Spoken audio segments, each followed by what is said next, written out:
Naam, nite Madema au Dr. Maganga ndugu zangu.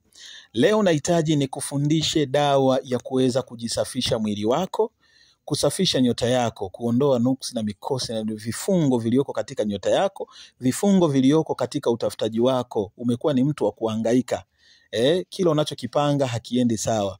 Kwenye biashara zako zimekuwa haziendi vizuri. Hii ni dawa nzuri katika mvuto wa biashara, pia itakwenda kukusaidia. Kwa wale wafanyabiashara unahitaji kufanya biashara mambo yako yaweze kwenda vizuri.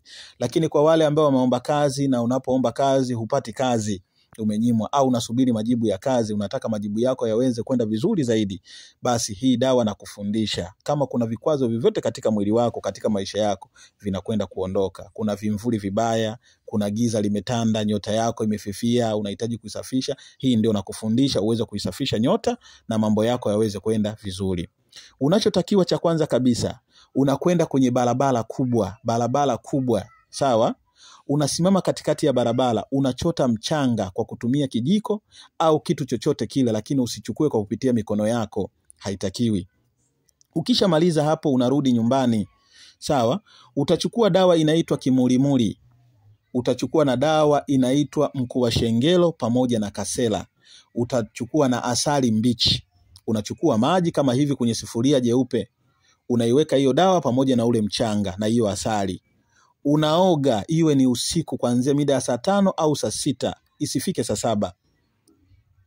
Unaoga kwa kunuia mambo yako, na hii dawa ogea nje, usiogee chooni wala bafuni. Ogea nje, lakini iwe ni usiku. Omba mambo yako yote. Kama uliomba kazi sehemu unasubiri majibu, yanakwenda kutoka mazuri.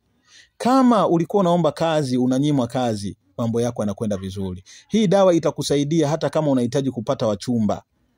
Unahitaji kuolewa, umekuwa ni mtu wa kupoteza bahati tu, umekuwa ni mtu wa kukataliwa, oga hii dawa. Inakwenda kukusafisha, inakwenda kukuweka kuwa sawa. Inakupa mvuto mkubwa, mvuto mkali vibaya mno.